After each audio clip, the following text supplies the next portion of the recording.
بسم اللہ الرحمن الرحیم۔ السلام علیکم دوستو، دنیا بھر کی خبروں میں آج آپ سنیں گے، لیکن اس سے پہلے اگر ہو سکے تو لائک اور سبسکرائب کا بٹن ضرور دبا لیں۔ شکریہ۔ ایک جعل ساز نے امریکی وزیر خارجہ مارکو روبیو کے مصنوعی ذہانت سے تیار کردہ آڈیو پیغام کے ذریعے اعلیٰ امریکی حکام اور غیر ملکی وزرائے خارجہ سے رابطے کیے۔ ایک نامعلوم شخص نے سگنل ایپ کا استعمال کرتے ہوئے مارکو روبیو کی جعلی آواز میں 3 غیر ملکی وزرائے خارجہ، ایک امریکی گورنر اور کانگریس کے ایک رکن سے رابطہ کیا۔ نامعلوم جعل ساز نے آرٹیفیشل انٹیلیجنس ٹیکنالوجی کی مدد سے نہ صرف وزیر خارجہ مارکو روبیو کی آواز بلکہ ان کی تحریر کا انداز بھی ہو بہو نقل کیا اور تحریری پیغامات بھی بھیجے۔ محکمہ خارجہ نے کہا ہے کہ وہ اس واقعے کی مکمل تحقیقات کرے گا اور مستقبل میں ایسے واقعات کی روک تھام کے لیے مزید حفاظتی اقدامات کیے جائیں گے۔ بھارتی ریاست ہریانہ کے ضلع بھوانی میں 2 مسلم خاندانوں پر ہندوتوا کے گنڈوں نے حملہ کر کے تشدد کا نشانہ بنایا اور گھروں میں توڑ پھوڑ کرنے کے بعد نذر آتش بھی کر دیا۔ ہندوتوا کے گنڈوں نے مسلم خاندانوں کے گھروں میں موجود تمام سامان کو بھی باہر نکال کر پھینک دیا۔ متاثرہ خاندانوں نے رات کھلے آسمان تلے بے یار و مددگار ایسی حالت میں گزاری کہ کھانے پینے کے لیے بھی کچھ نہ تھا۔ مودی کے یاروں اور ہندوتوا کے گنڈوں نے دھمکی بھی دی کہ متاثرہ خاندانوں کی مدد کرنے والوں کو بھی عبرت کا نشان بنا دیا جائے گا۔ اس تمام صورتحال میں پولیس نے مودی سرکار سے وفاداری نبھائی اور مظلوم خاندانوں کی مدد کی بجائے خاموشی اختیار کرے رکھی۔ یہ واقعہ دوستو اس وقت پیش آیا جب راجستھان سے تعلق رکھنے والی ایک ہندو لڑکی نے اپنی مرضی سے اسلام قبول کیا اور ایک مسلم لڑکے سے شادی کر لی۔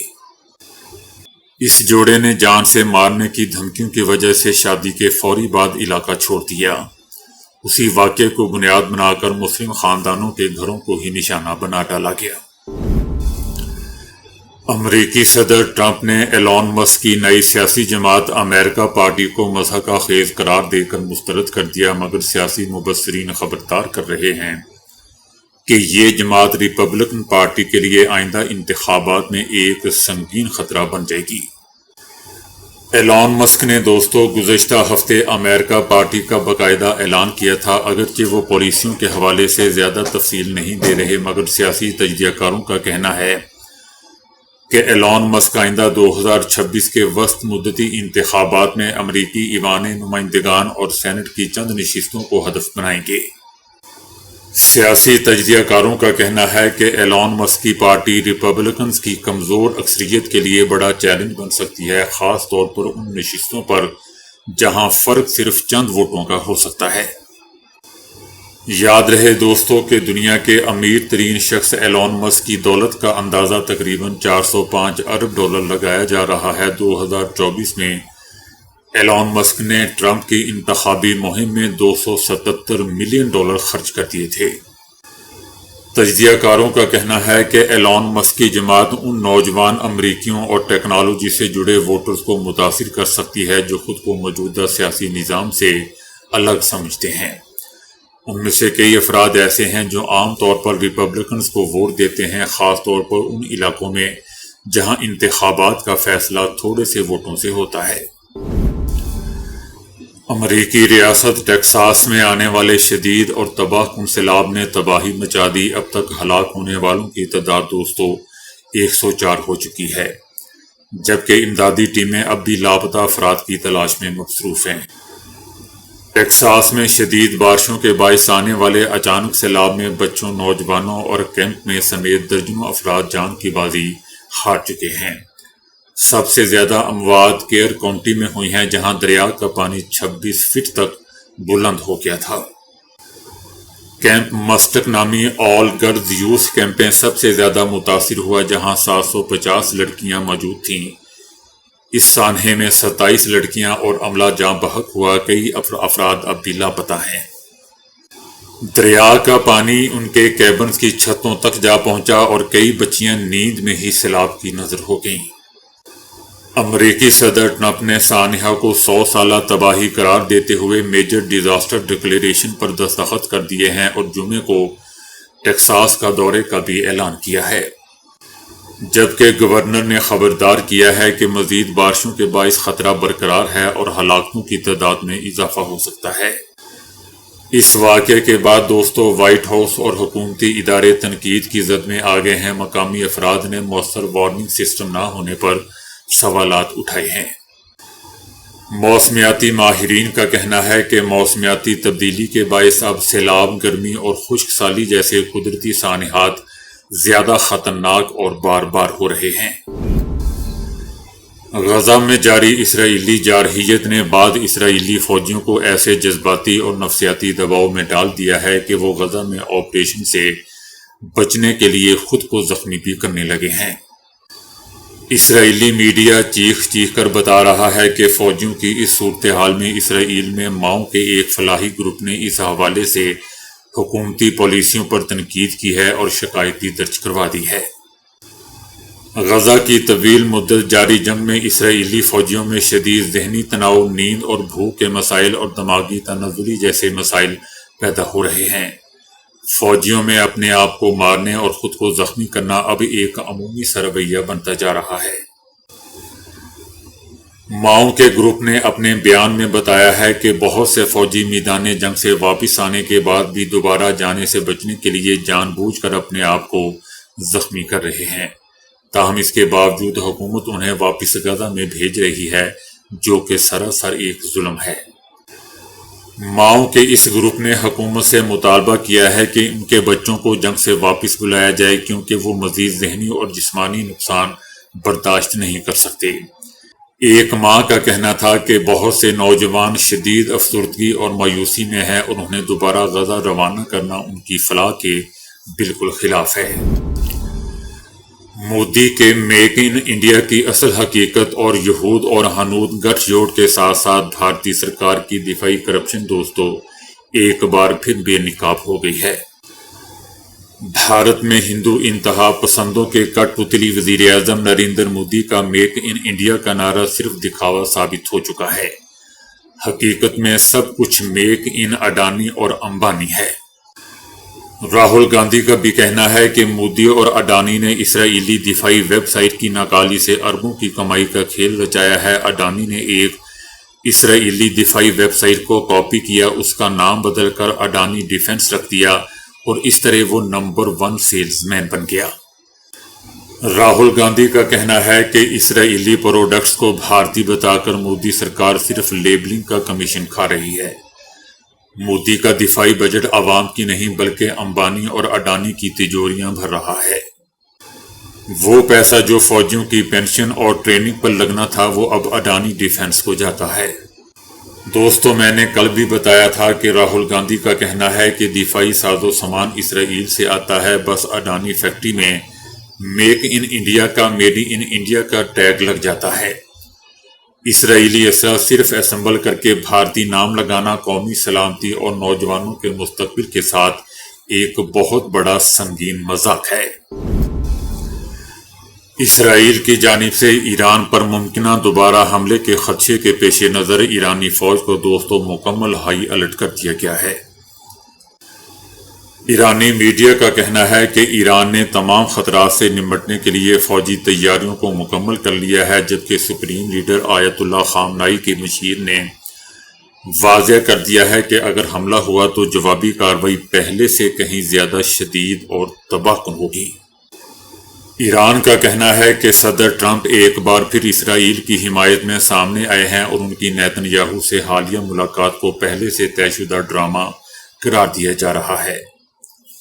ایرانی آرمی کا کہنا ہے کہ ملک کے خفیہ مقامات پر ہزاروں میزائل اور ڈرون تیار کھڑے ہیں اور اس بار جنگ میں قدس فورس، نیوی اور آرمی کو مکمل طور پر استعمال کیا جائے گا، اور اسرائیل نے اگر میلی آنکھ سے دیکھا تو اس کی اینٹ سے اینٹ بجا دی جائے گی اور اسرائیل کی ایسی تباہی کی جائے گی کہ اسرائیل دوبارہ قابل مرمت بھی نہیں رہے گا۔ فی الحال دوستو 24 جون سے جنگ بندی نافذ ہے، مگر دوبارہ کشیدگی کے خدشات بڑھتے جا رہے ہیں۔ ایران کی طرف سے دوستوں خبر آئی ہے اور یہ بڑی خاص خبر آئی ہے کہ ایران امریکی سیٹلائٹ پر مشتمل عالمی نظام یعنی نیویگیشن GPS پر انحصار مکمل طور پر ختم کر رہا ہے اور اس کے بدلے برائے سول ملٹری مقاصد کی تکمیل کے لیے چائنا کا عالمی نیویگیشن سسٹم بیڈو کو استعمال کرنے لگا ہے۔ یوں پاکستان کے بعد ایران طاقتور چینی نظام سے بھرپور عسکری فائدہ اٹھاتا ہوا دوسرا ملک بن چکا ہے۔ یاد رہے دوستوں کہ حالیہ لڑائی میں مقامی اسرائیلی ایجنٹوں نے GPS کی مدد سے ایرانی ملٹری تنصیبات پر ڈرون حملے کیے تھے، اور ویسے بھی یہ سسٹم امریکی افواج کی ملکیت ہے، لہٰذا ایرانی افواج اسے برتتے ہوئے جو خفیہ منصوبے بناتی ان کی خبر اسرائیل تک پہنچ جاتی ہے۔ ایران نے عسکری راز محفوظ کرنے کے لیے ہی بیڈو کو اپنایا ہے۔ امریکی صدر ٹرمپ اور اسرائیلی وزیر اعظم نیتن یاہو کے درمیان وائٹ ہاؤس میں ہونے والی غیر رسمی غیر معمولی عشائیہ ملاقات میں کہا گیا ہے کہ ایران کے ساتھ مذاکرات کا وقت طے ہو گیا ہے۔ صدر ٹرمپ کا کہنا تھا کہ ہم ایران کو پرامن انداز میں ترقی کا موقع دینا چاہتے ہیں اور مناسب وقت پر پابندیاں ہٹانے کا فیصلہ بھی کیا جائے گا۔ ایرانی حکومت کی تبدیلی سے متعلق سوال پر اسرائیلی وزیر اعظم نیتن یاہو کا کہنا تھا کہ ایران میں حکومت بدلنے کا فیصلہ صرف اور صرف ایرانی عوام کو کرنا ہے، ہمارا مقصد خطے میں استحکام اور امن لانا ہے۔ صدر ٹرمپ نے اپنی بات کو ایک بار پھر دہرایا ہے کہ ایران کی ایٹمی تنصیبات کو مکمل طور پر ناکارہ بنا دیا گیا ہے، تاہم امریکی سفارتی حل کو ترجیح دے رہا ہے۔ صدر ٹرمپ نے ایک بار پھر پاکستان اور بھارت کے درمیان کشیدگی رکوانے کا ذکر کرتے ہوئے کہا کہ دونوں ممالک ایٹمی طاقتیں ہیں اور ان کے درمیان جنگ کو روک کر ہم نے دنیا کو ممکنہ تباہی سے بچا لیا۔ صدر ٹرمپ کا یہ بھی کہنا تھا کہ مجھے امید ہے کہ اسرائیل اور حماس کے درمیان جنگ ختم ہو چکی ہے، ہمارے لیے یہ ایک بڑی مشترکہ کامیابی ہے۔ صدر ٹرمپ کا یہ بھی کہنا تھا کہ اسرائیل کے تمام پڑوسی ممالک کشیدگی کم کرنے میں ہمارے ساتھ کھڑے ہیں۔ صدر ٹرمپ نے روسی صدر پوٹن پر تنقید کرتے ہوئے کہا کہ یوکرین پر جاری حملوں کا نہ رکنا باعث تشویش ہے، ہم یوکرین کے دفاع کے لیے مزید ہتھیار فراہم کریں گے اور ضرور کریں گے۔ اقوام متحدہ کی جنرل اسمبلی میں افغانستان کی صورتحال مباحثے میں پاکستان نے کہا ہے بلکہ عالمی برادری پر زور دیا ہے کہ افغانستان کو تنہا نہ چھوڑا جائے، دیر پا امن کے لیے عملی اقدامات ہی واحد راستہ ہے۔ پاکستان کا کہنا تھا کہ پاکستان افغانستان کا قریب ترین ہمسایہ ملک ہے، ہمارے دونوں عظیم ممالک جغرافیہ، تاریخ، ثقافت، نسل، زبان، مذہب اور تہذیب کے مضبوط برادرانہ رشتوں سے بندھے ہوئے ہیں۔ ایک فوری ہمسایہ ہونے کے ناطے افغانستان میں امن اور استحکام پاکستان کے لیے ایک قدرتی ضرورت ہے۔ پاکستان کا کہنا تھا کہ افغان عوام نے شدید مصائب کا سامنا کیا ہے، 40 سالہ خانہ جنگیوں، غیر ملکی مداخلتوں، تشدد اور تخریب کاری نے اس ملک کو تباہی، عدم استحکام، انتشار اور بے دخلی سے دوچار کیا ہے، جس کے اثرات سرحدوں سے باہر بھی محسوس کیے جا رہے ہیں۔ پاکستان کا کہنا تھا کہ اب ایک پرامن افغانستان کے لیے نئی امیدیں جنم لے رہی ہیں، ایسا افغانستان جو اپنے شہریوں کے ساتھ ساتھ ہمسایوں اور عالمی برادری کے ساتھ ہم آہنگ ہو، جہاں ہر فرد کو خواہ وہ کسی بھی جنس، نسل، سیاسی وابستگی یا مذہب سے تعلق رکھتا ہو، عزت اور انصاف حاصل ہو، اور ایسا خوشحال افغانستان جو تخریب کاری سے پاک ہو اور عالمی برادری کا حصہ بھی بن چکا ہو۔ پاکستان کا کہنا تھا کہ تاہم امید کے ساتھ ساتھ مایوسی اور خوف بھی موجود ہے، افغان عوام بدستور مصائب کا شکار ہیں، پابندیاں، غیر فعال بینکاری نظام، نقدی کا بحران، غربت کم ہوتی، انسانی امداد، تخریب کاری منشیات اور انسانی حقوق سے متعلق خدشات نے ان کی زندگی کو مزید مشکلات سے دوچار کر دیا ہے۔ افسوس کہ افغان سرزمین تاحال تخریب کاروں، بالخصوص پراکسی گروہوں کے ذریعے دوسرے ممالک خصوصاً پاکستان کے خلاف استعمال ہو رہی ہے۔ بین الاقوامی فوجداری عدالت ICC نے خواتین کے خلاف جبری اقدامات پر افغان طالبان رہنماؤں کے وارنٹ گرفتاری جاری کیے ہیں۔ عدالت کی جانب سے افغان سپریم لیڈر ہیبت اللہ اور چیف جسٹس عبدالحکیم حقانی کے وارنٹ گرفتاری جاری کیے گئے ہیں۔ آئی سی سی نے خواتین کے خلاف جبری اقدامات پر افغان طالبان کے یہ وارنٹ جاری کیے ہیں۔ آئی سی سی کے جج نے وارنٹ جاری کرتے ہوئے لکھا ہے کہ ایسے معقول شواہد موجود ہیں جس سے پتہ چلتا ہے کہ طالبان رہنماؤں نے خواتین کے خلاف صنفی بنیادوں پر انسانیت کے خلاف جرائم کا ارتکاب کیا ہے۔ وائٹ ہاؤس میں امریکی صدر اور اسرائیلی وزیر اعظم نیتن یاہو کی ملاقات کے دوران صحافیوں نے صدر ٹرمپ سے 2 ریاستی حل سے متعلق سوال کیا تو صدر ٹرمپ نے سوال اسرائیلی وزیر اعظم نیتن یاہو کی جانب موڑ دیا اور کہا کہ 2 ریاستی حل کے سوال کا جواب دینے والا سب سے بہتر آدمی میرے سامنے موجود ہے۔ اس موقع پر صحافی کو جواب دیتے ہوئے نیتن یاہو کا کہنا تھا کہ ہم فلسطینیوں کے ساتھ امن چاہتے ہیں مگر آزاد فلسطینی ریاست اسرائیل کو تباہ کرنے کا ایک پلیٹ فارم ہوگی۔ نیتن یاہو کا کہنا تھا کہ فلسطینیوں کو خود پر حکومت کرنے کے تمام اختیارات حاصل ہونے چاہیے لیکن کوئی بھی ایسی طاقت نہ ہو جو ہمارے لیے خطرہ ہو۔ نیتن یاہو کا کہنا تھا کہ اس کا مطلب یہ ہے کہ کچھ اختیارات جیسے مجموعی سیکیورٹی ہمیشہ ہمارے ہاتھ میں ہی رہے گی۔ اب لوگ کہیں گے کہ یہ تو ایک مکمل ریاست نہیں ہے مگر ہمیں اس بات کی کوئی پرواہ نہیں ہے کہ لوگ کیا کہتے ہیں۔